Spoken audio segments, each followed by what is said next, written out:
And it's not like, Hashem is up there and we're down here receiving his dictates and his commands. That'd be reasonable in my mind. By the way, it would be reasonable, but such is his love for us that he wants us to be a part of it.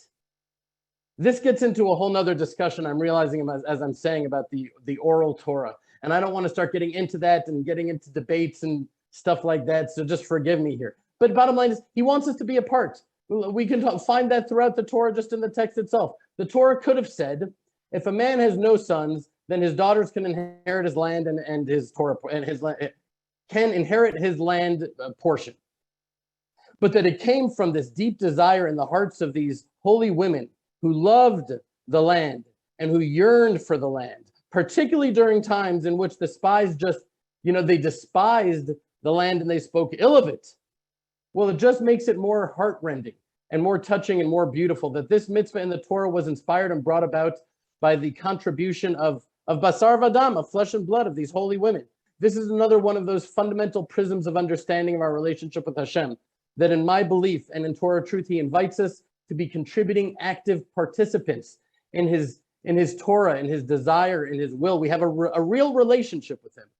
We can see this very much in the nature of prayer, in the very existence of prayer, that clearly we believe that our words, right, our hearts, our deepest yearnings and desires, our prayers, our supplications before Hashem can change things, right? A beautiful demonstration of this comes to mind from Parshat Korach, right? After the earth opened up and swallowed Korach and others were consumed in fire, the nation complained again and said, unbelievably, you killed the people of Hashem, to Moshe and Aaron. And here's what Hashem said to Moshe and Aaron. Here's what he said. Remove yourselves from among this assembly, and I shall destroy them in an instant. I think I heard this from Rabbi Foreman. I don't remember. Now, the English translation says, of Numbers chapter 17, verse 10, it says, remove yourselves. But the actual Hebrew uses the word heromu, right? Rise up, meaning that Hashem is saying to them, arise, get up and leave, and I will destroy the nation. And what do? Vayiplu al pneihem. The rest of that verse, they fell on their faces, meaning they did the exact opposite of the command Hashem gave them. And therefore, right, the then, in the if-then scenario Hashem laid out before them was averted. And as we know, that was Hashem's will. Hashem wants to be engaged by us. He wants to be petitioned by us. In some ways, Hashem wants to be challenged by us. Now, we got to be careful about this. It has to be coming from the deepest, holiest place. But think about Abraham, right? Negotiating with Hashem to save Sodom, for example. Remember that? 50, 40, 30, 20, 25, 10. He's just negotiating and negotiating.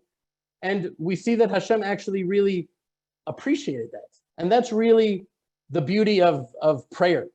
Our sages actually teach something that is actually rather intuitive, but at the same time really hard to believe. Why did Sarah and Rebecca and Rachel all struggle in conceiving? Because we're taught Hashem is mitaveh letfilot tzadikim. Hashem is yearning for the prayers of the righteous. The struggle itself is in order to bring them and to bring us closer to Hashem by catalyzing us into prayer through these challenges in our lives. Hashem loves hearing our prayers. They pierce through all the walls and all the barriers and all the divisions and present themselves before his great throne. That is, of course, if they are truly from our hearts. This highlight was taken from the Land of Israel Fellowship.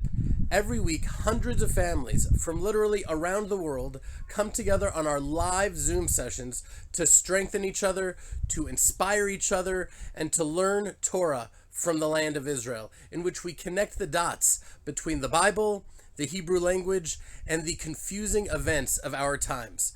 Go to www.thelandofisrael.com/fellowship or click on the link below to join. Thank you.